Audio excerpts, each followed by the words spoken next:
incluso una mirada peyorativa, porque esta de concepción heredada es como pensar de que esta gente no tenía nada original, sino que todo lo heredó, digamos, del positivismo lógico.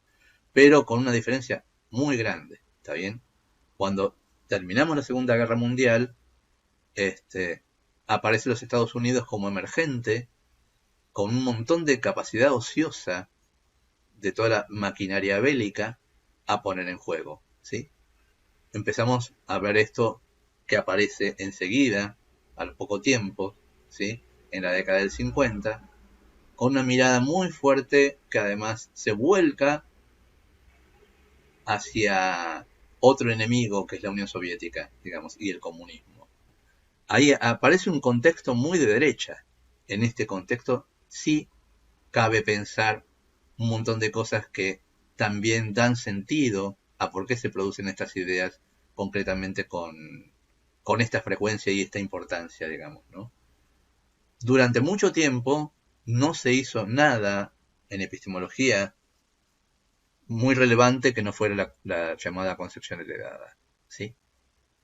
Lo que vamos a visitar un poco ahora es en qué contexto, o sea, de una mirada externalista de estas corrientes, digamos, qué estaba pasando en el mundo concretamente, y qué estaba pasando en los Estados Unidos como hegemonía de la producción científica, ¿verdad?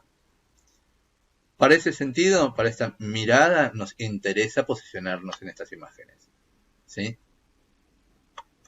Estos son los momentos de fuerte aparición del macartismo.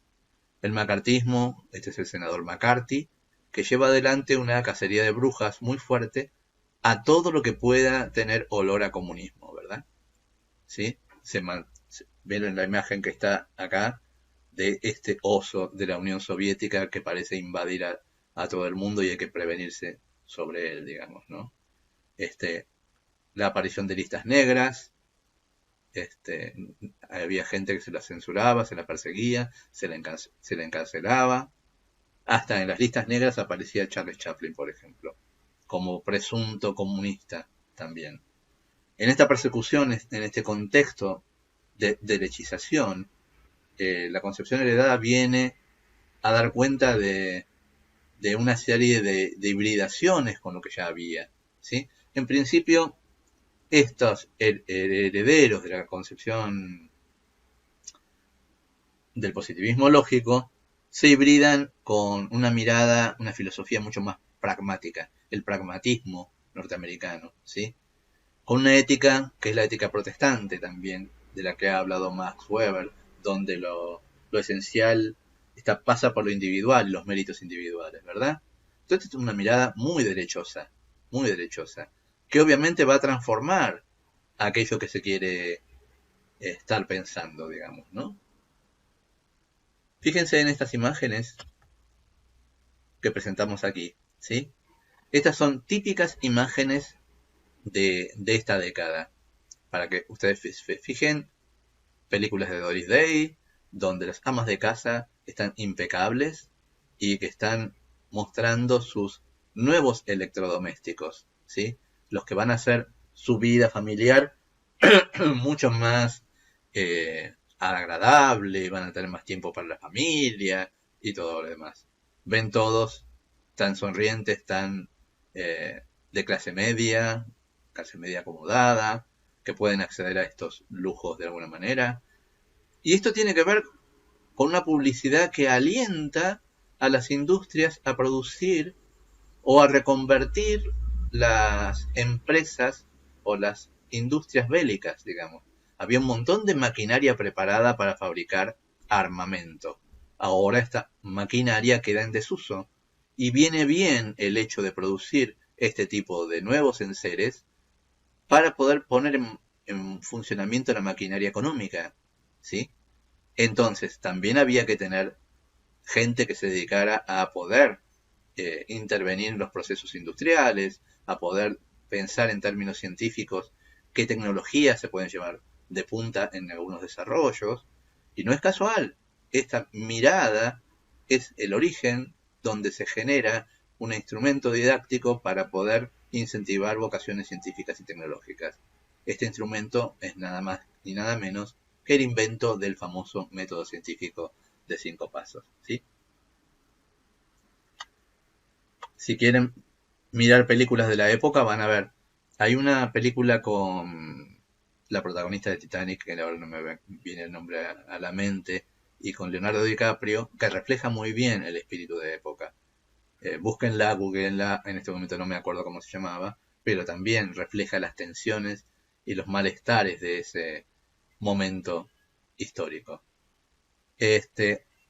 A la derecha tienen un libro que se llama, que es de la Universidad de Quilmes, se llama Cómo la Guerra Fría transformó la filosofía de la ciencia.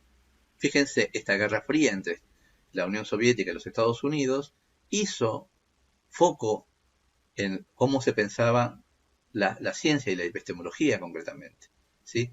Esto viene en contexto para poder pensar cómo se originan los pensamientos y las reflexiones sobre la ciencia. ¿Está bien? Ahora vamos a entrar concretamente en los puntos de la concepción heredada. O sea, como dijimos hace un ratito, de alguna manera lo que pasa es que se hibrida con la filosofía analítica de Oxford, por ejemplo. La filosofía tiene un carácter muy analítico, ¿verdad? Y con el pragmatismo norteamericano, lo que decíamos antes, digamos, lo que importa es lo pragmático, lo práctico, lo que da lugar a poner en marcha la maquinaria económica, industrial, ¿sí? Para recuperar el país después de la Segunda Guerra Mundial, ¿sí? Entonces se derechiza muchísimo y además piensen también en la ética protestante que habla de cómo en los Estados Unidos prevalece esta ética que hace foco en el individuo y que eh, en realidad a los ojos de Dios es valioso o hace méritos una persona de sus méritos individuales como progreso económico, por ejemplo. ¿Está bien? De esta mano y de este individualismo y este pragmatismo y esta ética protestante es que se concibe el caldo de cultivo donde la concepción heredada se pone en juego, ¿sí?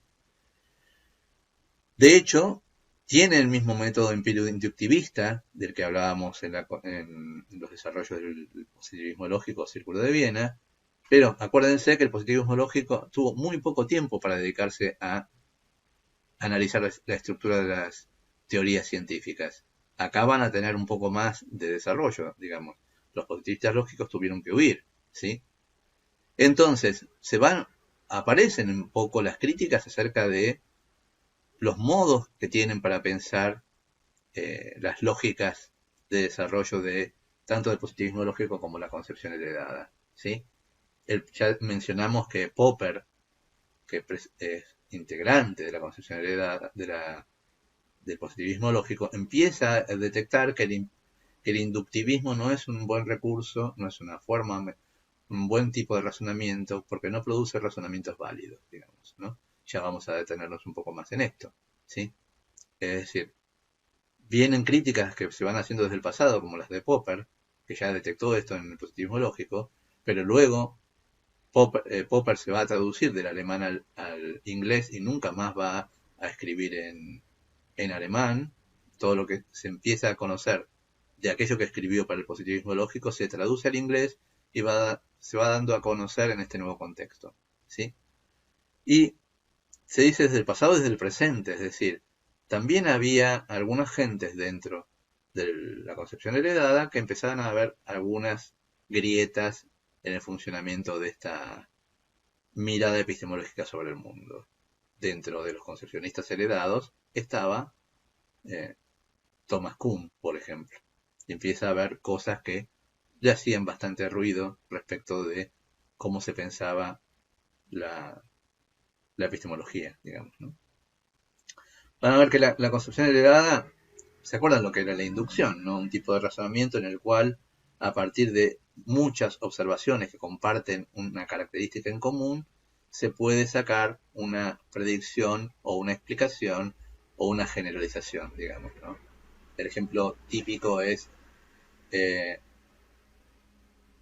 veo un cisne, es blanco, veo dos cisnes, el segundo cisne es blanco, y como que fuera pasando por una cinta transportadora, un montón de cisnes, voy observando que cada uno que pasa es blanco, blanco, blanco, blanco, y entonces luego digo, bueno, el cisne que volverá a pasar más adelante por aquí será blanco, o digo todos los cisnes son blancos, ¿está bien?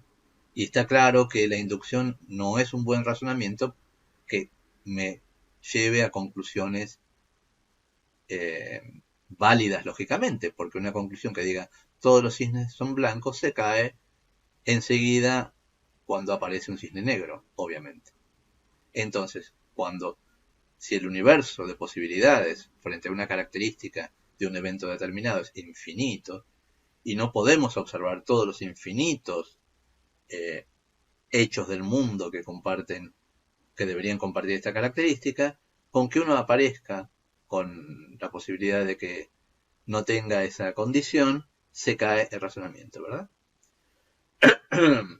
Entonces, esta inducción estrecha es la que genera hipótesis, digamos. Entonces, volviendo al ejemplo de los patos, ¿sí?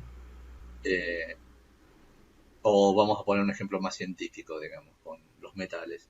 Tomo un metal determinado, lo martillo, lo golpeo y se calienta, ¿verdad? Y eso lo puedo hacer con cobre, con aluminio, con hierro, con pedazos chiquitos, pedazos grandes. La infinidad que tengo que lograr es enorme para sacar la conclusión de que todos los metales se calientan cuando se los golpea, por ejemplo. Eso es una inducción, ¿sí? Entonces, si algo es metal, algo cuando se lo golpea se va a calentar. Eso es una hipótesis, ¿verdad? Es una hipótesis estrecha. O sea, la inducción estrecha. Una inducción que lleva a la generación de hipótesis. Pero también hay inducción amplia, es decir, cuanto más cantidad tenga yo de evidencia a favor de una hipótesis, lo que estoy haciendo es validarla. Esto es lo que dicen un poco los concepcionistas heredados. En otro punto, decimos que es tan fuerte la presencia de estas disputas internas dentro de la concepción heredada que se va al privilegio de poder resistirlas, estas ideas, porque era hegemónica esta mirada de hacer ciencia, ¿verdad? O sea, sobre la ciencia. Entonces, en algún punto se empieza a dividir internamente quienes plantean la corroboración, es decir, que de alguna manera, cuando yo encuentro datos que de alguna manera avalan mi hipótesis, lo que estoy haciendo es corroborarla, digamos. No estoy diciendo que esa hipótesis es verdadera, sino que de alguna manera ya se están dando cuenta que no puedo decir que la hipótesis es verdadera porque sería un razonamiento inválido. Pero entonces hay algunos que se plantean esta versión corroboracionista, es decir, cuando aparecen más pensamientos del estilo de, perdón, no pensamientos, observaciones que apoyan la hipótesis, esta se ve fortalecida. Pero también hay otros que plantean una verificación probabilística, es decir, en términos de probabilidades de eventos aparecen hipótesis que tienen más respaldo probabilístico que otras, ¿sí? Pero es como un barco que se empieza a hundir porque aparecen muchos agujeros y cuando uno quiere sacar agua de adentro del botecito, no alcanza para compensar el agua que va entrando, filtrándose por el bote, se va hundiendo. En un congreso de 1969 aparecieron muchas críticas a esta mirada y se dice en Illinois que de alguna manera Fred Sapp dice esto: hemos asistido a la defunción y a clavarle el último cajón a la concepción heredada, ¿sí? Es decir, como que ya no aguantaba más esta forma de pensar el mundo y pensar la ciencia, mejor dicho. ¿Qué importa de esto, digamos? Es decir, que si bien uno parece que fallece, en realidad pervive hasta el día de hoy, de una forma mucho más mínima, digamos, menos desarrollada. Sin embargo, pervive mucho, como vimos con la cuestión del método científico, en las conceptualizaciones que se hacen desde lo que es las concepciones docentes y la enseñanza de las ciencias, ¿sí? Miremos un poco esto. Uno de los partidarios de la concepción heredada es Carl Hempel. Carl Hempel escribe este libro que se llama Filosofía de la Ciencia Natural, donde de alguna manera plantea un poco ya las miradas más críticas acerca del conocimiento científico. Y el episodio que ustedes ven ahí a la derecha en la foto, el dibujo mejor dicho, es el episodio de Semmelweis, ¿verdad? De la fiebre puerperal. Lo que hace Hempel es relatar este episodio desde una perspectiva que uno podría asociar con el método científico, digamos, ¿verdad? Lo usa este episodio para poder mostrar de qué manera el método científico funciona para entender este episodio. A quienes no lo hayan leído, búsquenlo, googleenlo, porque es un episodio interesante para pensar y mirar de distintas maneras y distintas posturas epistemológicas qué pasa respecto de la ciencia, ¿sí? Ahora, lo que les quiero proponer es este artículo del cual hablamos ya, ¿sí? Este artículo de Fernández y otros autores, que se llama Visiones deformadas de la ciencia transmitidas por la enseñanza, ¿sí? De estas visiones de las que hablamos cuando hemos hablado de método científico, ¿verdad? Está disponible en este link. Volvemos entonces un poquito, acuérdense, retomamos un poco la idea de que lo que queremos pensar es el contexto de surgimiento de ideas epistemológicas, ideas sobre la ciencia, su hegemonía en determinados momentos históricos y a quién vienen a responder las ideas que se plantean. Entonces, el recorrido que venimos haciendo desde las formas que dieron origen al positivismo lógico, las formas de pensamiento, las formas de mirar el mundo y mirar a la ciencia, constituyen luego el positivismo lógico en un contexto muy particular y un contexto muy diferente se da en la concepción heredada. Ustedes habrán visto.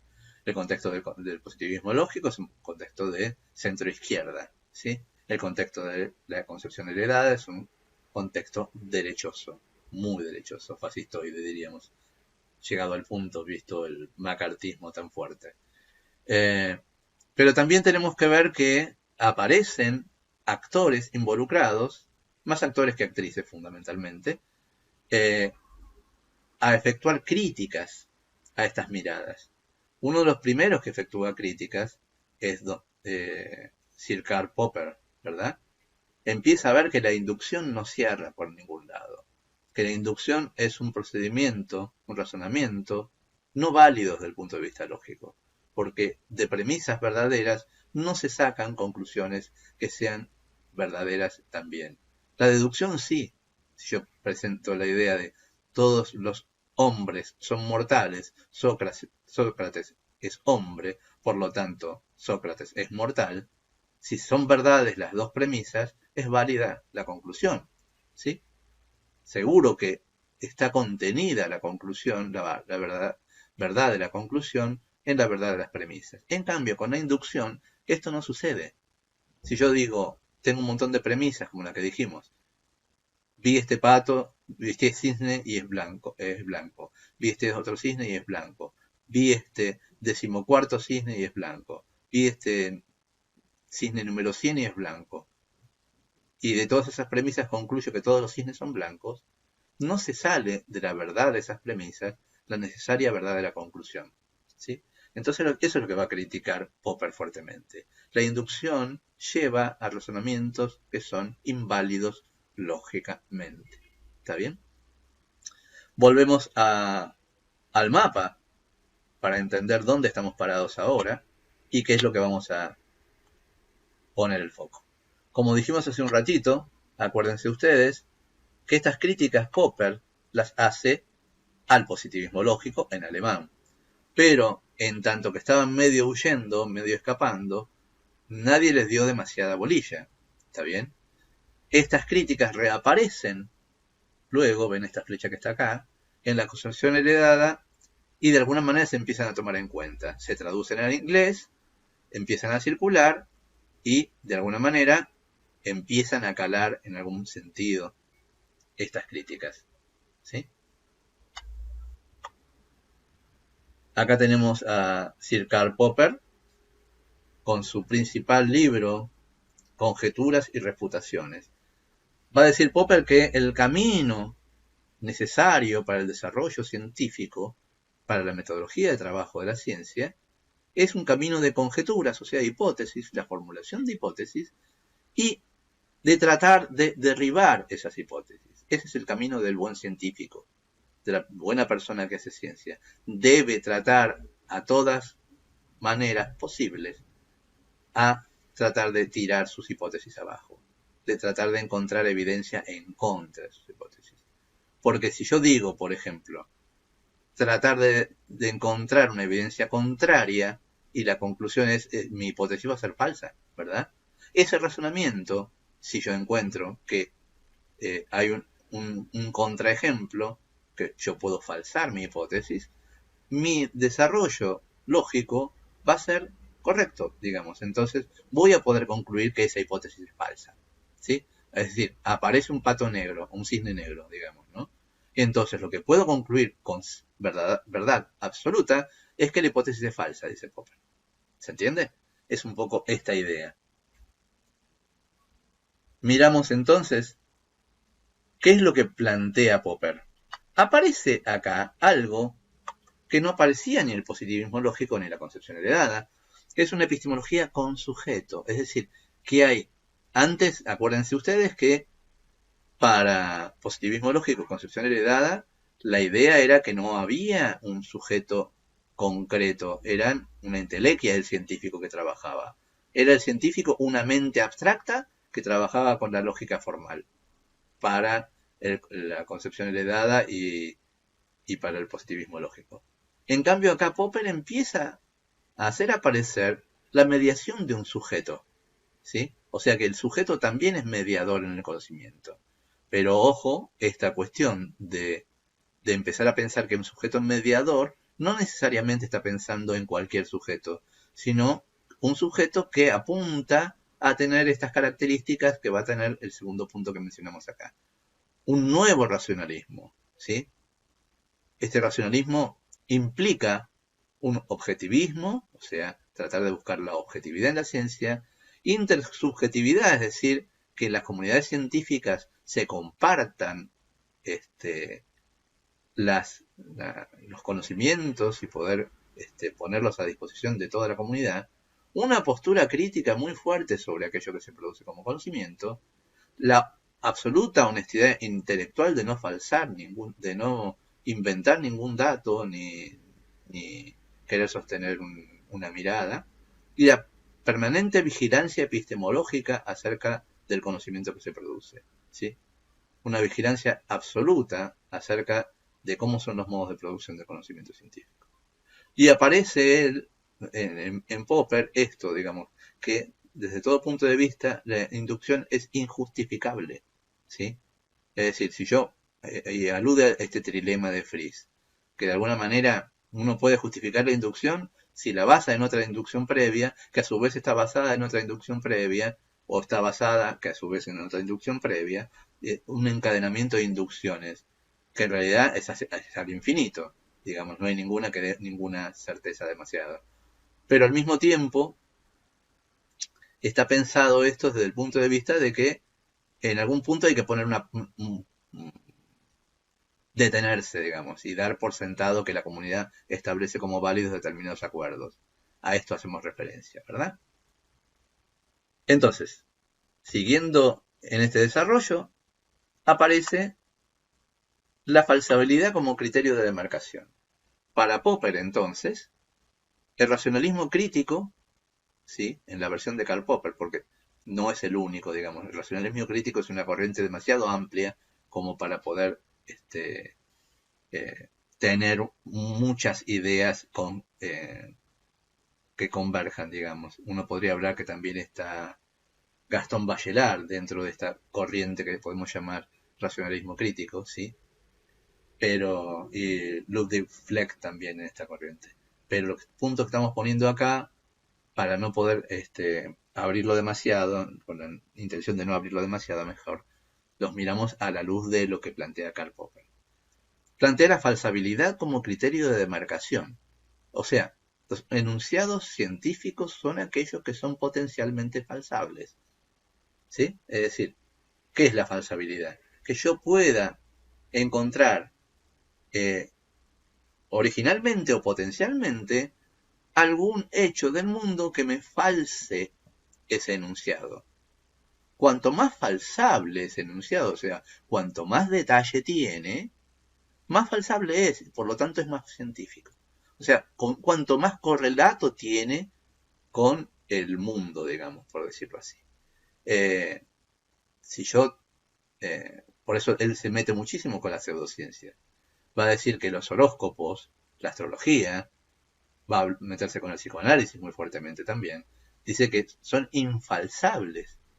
Por ejemplo, si vos te aparece en tu horóscopo que hoy vas a tener un día en el cual te vas a encontrar con alguien que va a tener algún tipo de interacción contigo y eso va a afectar tu día, vale cualquier tipo de cosa que te pase en el mundo que va a coincidir con esa afirmación, ¿verdad? Es decir, cualquier cosa que pase va a estar de acuerdo con esa afirmación. En cambio, cuanto doy más detalle acerca de un fenómeno, ¿sí? Cuanto soy más preciso en detalles, por ejemplo, para mirar al planeta Urano necesito una declinación de tal forma, un determinado ángulo sobre el horizonte, a tal hora, tal día. Entonces, si lo veo, puedo verlo o no verlo, digamos. Es decir, cuanto más detalle doy en cuanto a las formas de observar ese fenómeno, es mucho más falsable. Y cuanto más falsable es, más científico es, porque es más preciso. ¿Sí? Lo que propone entonces es, digamos, hibridado con lo que decíamos antes, y ya se empieza a plantear en Hempel, en su libro, y cómo analiza el caso Semmelweis, plantea el método hipotético deductivo, ¿sí? Esta vuelta a empezar a pensar este método científico a partir de la formulación de hipótesis, que no sabemos cómo se originan, ¿está bien? Y a partir de esas hipótesis deducir consecuencias observacionales, ¿sí? Planteo una hipótesis, se deducen consecuencias observacionales y veo si esas consecuencias observacionales coinciden con lo que la realidad es. Si no coinciden, entonces tiro la hipótesis abajo, ¿sí? El falsacionismo es esto, digamos, ¿no? Entonces, por un lado, la falsabilidad es el criterio de demarcación entre lo que es científico y no científico. El falsacionismo es de qué manera uno pretende que una hipótesis se tire abajo en forma muy ingenua o en forma un poco más sofisticada. Es decir, con el solo hecho de que yo encuentre un hecho discrepante con mi hipótesis, no necesariamente quiere decir que la tire. Popper no era tan tarado, digamos, ¿no? Pensaba bastante bien. Sin embargo, también pensaba que había otras cuestiones que hay que tener en cuenta cuando uno realiza un experimento, que no puede controlar todas las variables y demás. Entonces, hay determinadas condiciones que llamamos ceteris paribus, es decir, en igualdad de todas las condiciones, esto debería suceder, digamos. Entonces, tenemos dos formas de falsar, una un poco más ingenua, que quiere decir que con un solo hecho discrepante tengo que tirar mi hipótesis abajo, y otra bastante más sofisticada que tiene que ver con esto, con la idea de que empezar a pensar en la cantidad de variables que están puestas en juego en, por ejemplo, la experimentación de un fenómeno. ¿Sí? ¿Se entiende esta idea?